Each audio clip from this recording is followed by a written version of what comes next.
Director కోదండ రామిరెడ్డి గారు, అలానే megastar Chiranjeevi గారి కాంబినేషన్ అంటే ఒక సెన్సేషనల్ కాంబో. అయితే వీరిద్దరి కాంబోలో వచ్చిన టాప్ 10 మూవీస్ లిస్ట్ ఓసారి చూద్దాం.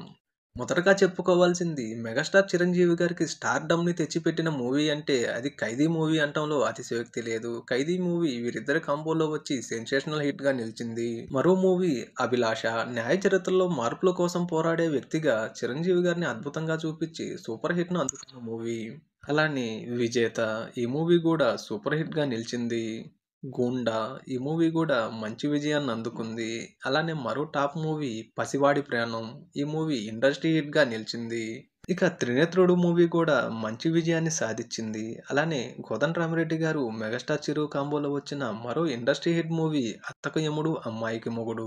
ఇక వీరిద్దరి కాంబోలో వచ్చిన మరో top movie 'challenge' Yandamuri Veerendranath గారి నవల ఆధారంగా తెరకెక్కిన ఈ మూవీ కూడా థియేటర్స్ వద్ద మంచి ఘన విజయాన్ని సాధిచ్చింది. అలానే వీరిద్దరి కాంబోలో వచ్చిన మరో టాప్ మూవీ 'దొంగ మొగుడు' ఈ మూవీ కూడా థియేటర్స్ వద్ద అటు మాస్ క్లాస్ ఆడియన్స్‌ని అలరించి విజయాన్ని సాధిచ్చింది. ఇక అలానే చిరంజీవి గారు, కోదండ రామిరెడ్డి గారి కాంబోలో వచ్చిన మరో సెన్సేషనల్ హిట్ మూవీ 'ముఠా మేస్త్రి'. అలానే కమర్షియల్‌గా సక్సెస్ కాకపోయినప్పటికీ థియేటర్స్‌లో ప్రేక్షకులకు ఒక కొత్త ఎక్స్‌పీరియన్స్‌నైతే ఇచ్చిన మూవీ 'వేట'.